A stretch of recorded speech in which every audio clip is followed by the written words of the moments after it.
बच्चों एक बार पूरा स्वागत है। आज अब हमने इससे पहले वाले लेक्चर में उत्पादन संभावना वक्र कैसे बनाया जाता है उसको देखा।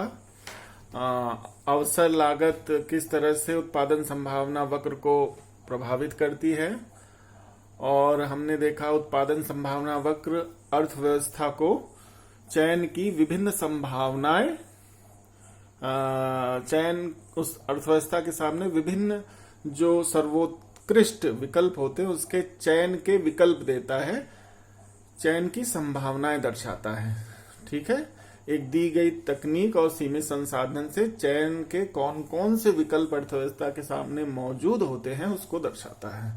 तो बच्चों अब हम आज उत्पादन संभावना वक्र की विशेषताएं पढ़ेंगे। तो बच्चों इसका दूसरा नाम रूपांतरण वक्र, इंग्लिश में ट्रांसफॉर्मेशन कर्व, और उत्पादन संभावना वक्र इसे तो हम जानते हैं, खैर इंग्लिश में प्रोडक्शन पॉसिबिलिटी कर्व पीपीसी, या इसको प्रोडक्शन पॉसिबिलिटी फ्रंटियर। ठीक है, प्रोडक्शन पॉसिबिलिटी फ्रंटियर यानी सीमांत, उत्पादन संभावना सीमांत भी कहते हैं। ठीक है, लेकिन कॉमन नेम इसका क्या है? इसका सामान्य नाम है उत्पादन संभावना वक्र। इसकी विशेषताएं, इस वक्र का प्रतिपादन सैमुअल्सन, पॉल सैमुअल्सन एक अमेरिकी अर्थशास्त्री थे। उन्होंने चुनाव की समस्या के निराकरण के लिए किया। चुनाव मतलब चयन की समस्या। ठीक है, यह वक्र अर्थशास्त्र की केंद्रीय समस्या क्या उत्पादन किया जाए के समाधान के लिए वैकल्पिक चयन की संभावनाओं को दर्शाता है अर्थव्यवस्था की। ठीक है बच्चों, उसके बाद तीसरी इसकी विशेषता है, यह वक्र बाएं से दाएं नीचे गिरता हुआ ऋणात्मक ढाल वाला होता है। इसका कारण मैं बता चुका है कि सीमित संसाधनों के कारण यदि एक संसाधन हम बढ़ाएंगे तो दूसरे को घटाना पड़ेगा, और जो घटा रहे हैं वो उसकी अवसर लागत कहलाता है। अवसर लागत का भी कॉन्सेप्ट इसी से फिक्स होता है। क्या? यह वक्र बाएं से दाएं नीचे गिरता हुआ ऋणात्मक ढाल वाला। इसका कारण सीमित संसाधनों के कारण एक वस्तु का उत्पादन बढ़ाने के लिए दूसरे का त्याग करना है। ठीक है, अवसर लागत के कारण। ठीक है, एक बढ़ाने का दूसरा जो घटाना पड़ता है उसे अवसर लागत करते हैं। ऋणात्मक ढाल वाला इसलिए होता है क्योंकि एक को बढ़ाएंगे तो दूसरा घटाएंगे, यदि एक बढ़ाएंगे तो दूसरे को घटाएंगे। ठीक है, इसकी सबसे बड़ी विशेषता क्या है? इसका स्वरूप मार्जिनल अपॉर्चुनिटी कॉस्ट, MOU लिख दिया, यहाँ पे MOC लिखना चाहिए था, मार्जिनल अपॉर्चुनिटी कॉस्ट, अर्थात सीमांत अवसर लागत। सीमांत अवसर लागत का ही दूसरा नाम है रूपांतरण की सीमांत दर। रूपांतरण की सीमांत दर पर निर्भर करता है। अच्छा, रूपांतरण की सीमांत दर का फॉर्मूला या सीमांत अवसर लागत का फॉर्मूला क्या होता है? MOC का फॉर्मूला क्या होता है? मार्जिनल अपॉर्चुनिटी कॉस्ट का फॉर्मूला होता है Y वस्तु की मात्रा में कमी यानी परिवर्तन, और X वस्तु की एक इकाई बढ़ाने के कारण Y वस्तु की जितनी मात्रा का त्याग करना पड़ता है उसके अनुपात को सीमांत अवसर लागत कहते हैं। देखिए, X वस्तु की प्राप्ति Y वस्तु का परित्याग। हाँ, बटे में किया तो X वस्तु की, जब कोई चीज हम बटे में करते हैं तो एक इकाई दर्शाता है। X वस्तु की एक इकाई में वृद्धि के कारण Y वस्तु की मात्रा में की गई कमी। ठीक है, जब भी हम किसी को फ्रैक्शन में करते हैं तो एक यूनिट निकलती है। ठीक है, या आप ऐसे कर सकते हैं, X वस्तु की मात्रा में परिवर्तन तथा Y वस्तु की मात्रा में परिवर्तन का अनुपात क्या कहलाता है? सीमांत अवसर लागत। लेकिन सही डेफिनेशन क्या होगी? X वस्तु की एक मात्रा में वृद्धि के कारण Y वस्तु की जितनी मात्रा का त्याग करना पड़ता है उसे सीमांत अवसर लागत कहते हैं। क्या है? त्याग बटे प्राप्ति। ठीक है, लाभ। एक बढ़ाएंगे तो दूसरा घटाएंगे। अब देखिए, अब इसका स्वरूप किस पर निर्भर करता है? हमने कहा इसका स्वरूप सीमांत अवसर लागत पर निर्भर करता है। हमने बच्चों बताया व्यवहारिक जगत में कौन सा नियम पाया जाता है? उत्पादन के नियमों पर निर्भर।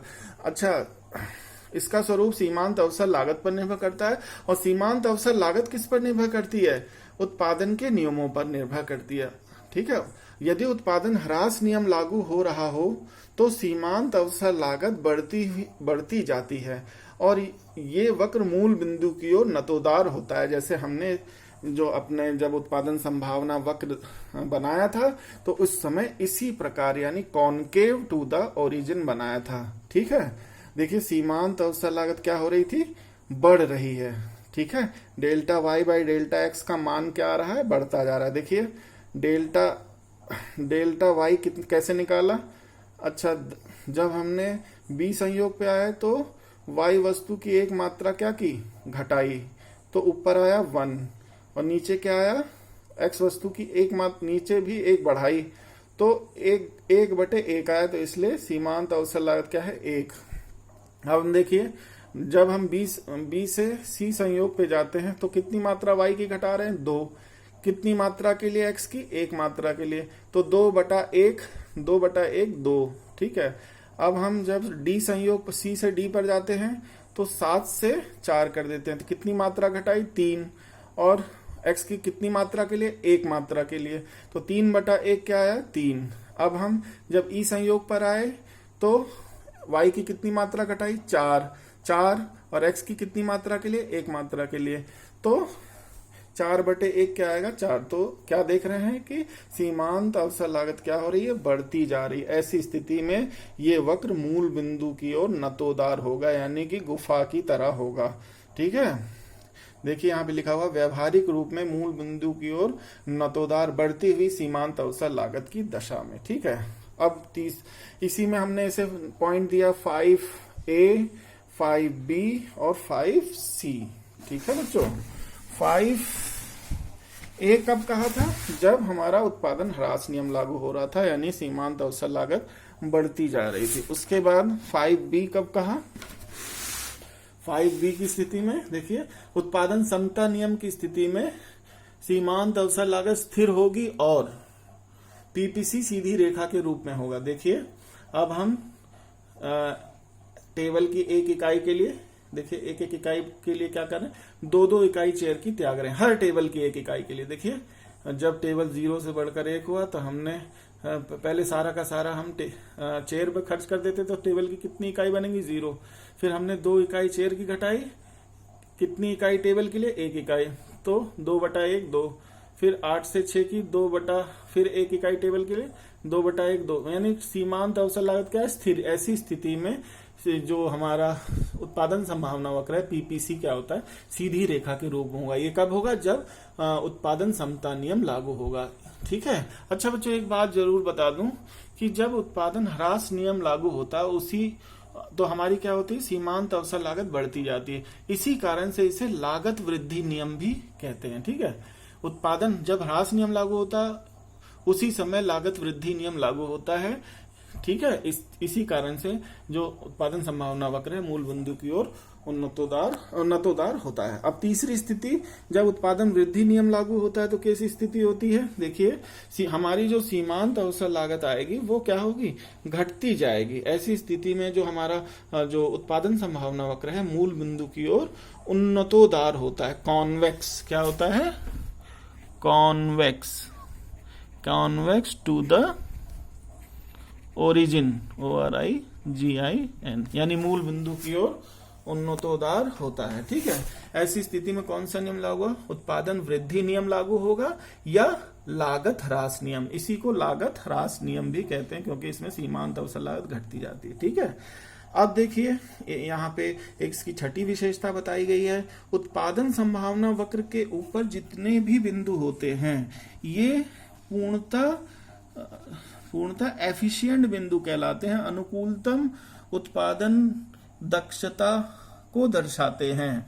क्या, पीपीसी पर स्थित बिंदु अनुकूलतम उत्पादन या दक्षता को दर्शाते हैं। इससे बाहर का बिंदु उत्कृष्ट बिंदु कहलाता है, यानी अच्छा, मतलब अप्राप्य होता है, उसे हम प्राप्त नहीं कर सकते क्योंकि हमारे पास संसाधनों अभी उतने संसाधन या टेक्नोलॉजी नहीं हुई कि वो हमारी पहुंच से बाहर है। ये जो जी बिंदु है ये उत्कृष्ट बिंदु है, अप्राप्य है, लेकिन क्योंकि हमारे पास संसाधन कम है तो इसे हम प्राप्त नहीं कर सकते। देखिए इसको हम प्राप्त कर पाएंगे, कब कर पाएंगे, जब तकनीक में प्रगति हो या संसाधन बढ़े तो हमारा ये उत्पादन संभावना वक्र ऊपर खिसकेगा। अच्छा, उत्पादन संभावना वक्र के अंदर का जो बिंदु होता है वो निकृष्ट बिंदु कहलाता है, क्योंकि ये उतने ही संसाधनों से कम उत्पादन की मात्रा को दर्शाता है।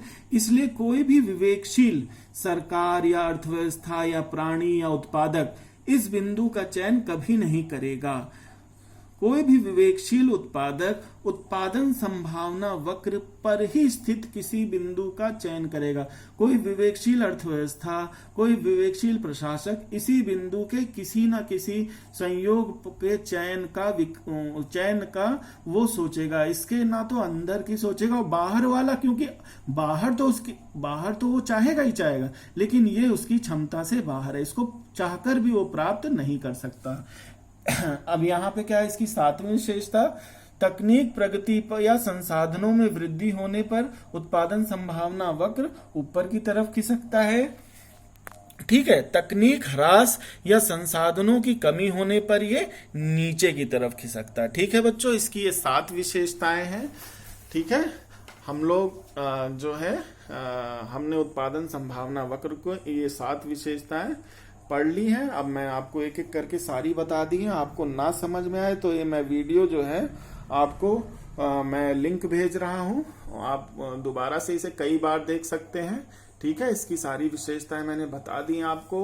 अवसर लागत, सीमांत अवसर लागत का कॉन्सेप्ट, कब उत्पादन संभावना वक्र मूल बिंदु की ओर नतोदार होगा, कब स्थिर सीधी रेखा के रूप में होगा, कब मूल बिंदु की ओर उन्नतोदार होगा यानी कॉन्वेक्स होगा। नतोदार तब होगा जब सीमांत अवसर लागत बढ़ती जाएगी। स्थिर कब होगा, जब सीमांत अवसर लागत मतलब सीधी रेखा के रूप में कब होगा, जब सीमांत अवसर लागत स्थिर होगी। मूल बिंदु की ओर उन्नतोदार यानी convex to the X original, जब सीमांत अवसर लागत घटती जाएगी। ठीक है, इसके अलावा उत्पादन संभावना वक्र पर जो बिंदु होते हैं वो आदर्श संयोग होते हैं, वो दक्ष बिंदु होते हैं, उस पर ही किसी का चयन किया जाएगा। उसके अंदर का बिंदु निकृष्ट होगा, इसलिए इसके अंदर कोई भी बिंदु हो, E1 X Y Z कोई भी बिंदु हो, इसका चयन नहीं किया जाएगा। इसके ऊपर के बिंदु को हम चाहकर भी नहीं प्राप्त कर सकते, क्योंकि ये हमारे पहुंच से बाहर का बिंदु, क्योंकि अभी हमारे पास इतने संसाधन नहीं है कि इसे प्राप्त, हमारी इच्छा तो है लेकिन प्राप्त नहीं कर सकते। कोई भी अर्थव्यवस्था इसे प्राप्त नहीं कर सकती। अच्छा, यहाँ पे तकनीकी प्रगति पर उत्पादन संभावना वक्र ऊपर की तरफ खिसकेगा और ह्रास होने पर नीचे की तरफ खिसकेगा। तो बच्चों फिर से धन्यवाद। 12 मिनट हो गए हैं, वीडियो काफी लंबा बन गया है। तो आपको कोई भी समस्या हो तो आप मुझे फोन करके या इस वीडियो को बार बार रिपीट करके देख सकते हैं। धन्यवाद।